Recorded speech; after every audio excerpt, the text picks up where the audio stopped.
నిన్న వీడు అక్కడ అనుమానంగా తచ్చట్లాడుతూ కనపడ్డాడు. వీడేనేమో అన్నీ చేస్తోందని అనుమానం.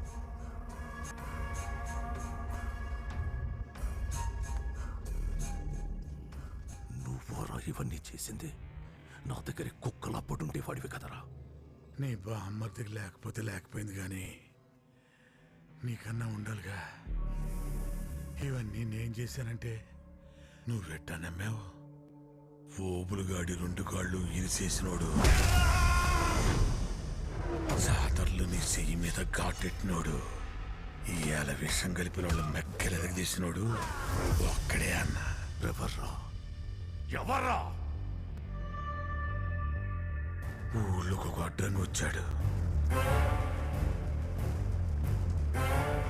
పడమట బజార్లో దిగాడు. ఆ పనిలో మంచి చెయ్యి తిరిగినోడని చెబుతారు గాని అమ్మతోడే చెబుతున్నా, ఆడి చెయ్యి మన మీద పడిందంటే అమ్మూరు కనపడుద్ది.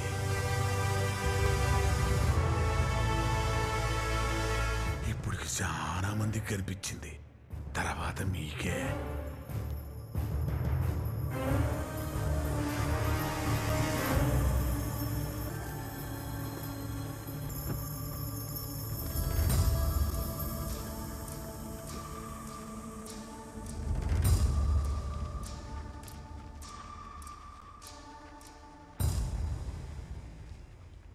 ఎనిమిది 800 సంవత్సరాల నుంచి సిద్ధవనంతో పెనవేసుకుపోయిన ఈ పాదఘట్టాన్ని, ఈ అడవిని వదిలి వెళ్ళిపోతారా?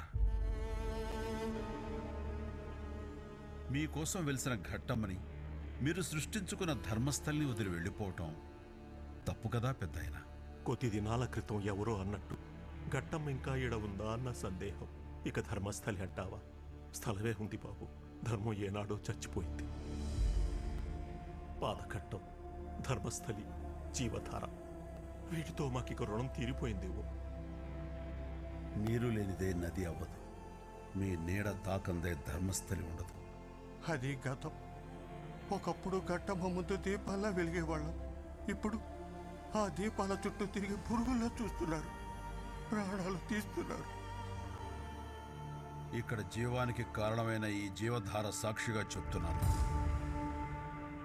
మీలా ప్రాణం పోసే శక్తి నాకు లేకపోయినా మీ ప్రాణానికి నా ప్రాణం అడ్డుగా వేయగలను. నన్ను నమ్మి పాదఘట్టానికి తిరిగి వెళ్ళిపోండి. బయలుదేరండి. అన్న చెప్పాడంటే అదే జరుగుద్ది. వెనక్కి పోదామయ్యా. నువ్వు ఈ ప్రాంతానికి కొత్త అనుకుంటా. అక్కడొక రాక్షసుడున్నాడు. వాడు చేసే పాపాలకి గట్టమ్మ కూడా చూస్తూ ఊరుకుంది అంటే ఆలోచించు బాబు.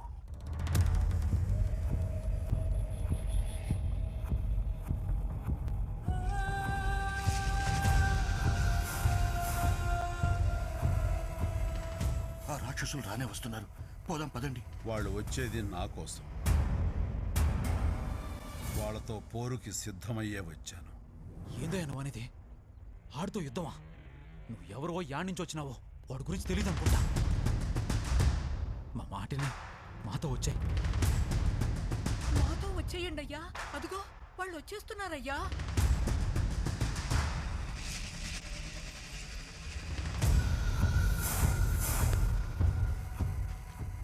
మేమందరం ఇక్కడి నుంచి వెళ్ళిపోతున్నామయ్యా. మీరు సరే, ఆచార్య అని ఒకడిటి వచ్చాడంట. ఎక్కడా? ఎక్కడ్రా?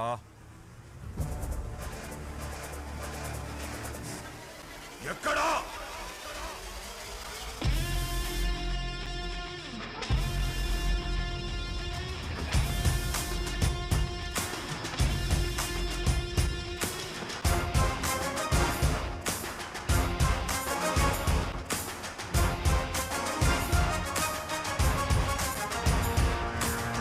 చెప్పి మాతో పాటే తీసుకెళ్తావయ్యా. వదిలేయ్యా.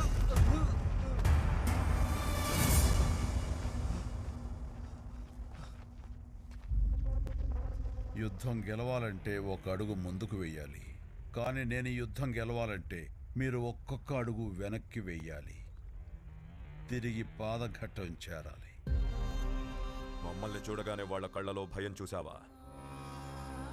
దాని ముందు నువ్విచ్చే ధైర్యం నిలబడదు. వాళ్ళ అడుగు వెనక్కి వెళ్ళదు. రా.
కామ్రేడ్,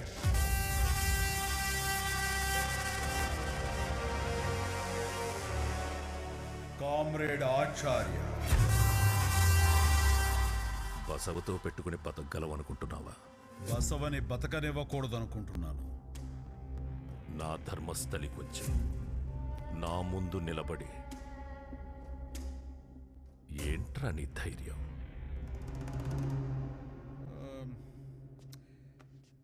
20 ఏళ్ళు అంతకన్నా పై మాట. రోజు దట్టమైన అడవుల్లో చుట్టూ క్రూర మృగాలు, నా కోసం వేటాడే వందలాది మంది పోలీసులు. ఏ ఒక్కటి నన్ను తాకలేదంటే నా దగ్గర ధైర్యం తప్ప ఇంకేముంటుంది చెప్పు? గుంపులో ఎవరూ చూడకుండా చేతి మీద 2 ఘాట్లు పెట్టి ఏదో చేసేశాననుకుంటున్నావా? నేనొచ్చానని చెప్పాలనుకున్నా, కానీ చెయ్యటం మొదలు పెడితే ఆ కత్తి చేతి మీద కాదు, ఛాతీ మీద 3 అంగుళాలు లోపలికి దిగుద్ది. ఎందుకొచ్చావు ఇక్కడికి? ఏం కావాలి? పాదఘట్టం కనుసైగలతో నిత్యం ధర్మంతో నడిచే పూర్వధర్మస్థలి. అసలు పాదకట్టం ఉండాలి కదా. ఎవడో వచ్చి ఏదో అడిగితే పాదఘట్ట మీద చెయ్యి వేయగలననే అనుకుంటున్నావా? ధర్మస్థలి నుంచి పాదఘట్టానికి వెళ్ళాలంటే జీవధార ఒక్కటే దాటితే సరిపోదు. ఈ ఆచార్యుని కూడా దాటాలి. ఆ పాదగట్టంకి నీకు ఏంట్రా సంబంధం? పాదగట్టంకి ఏదన్నా అయితే నీకేంటి? దివ్య వనమొక వైపు, తీర్థ జలమొక వైపు, నడుమ పాదఘట్టం.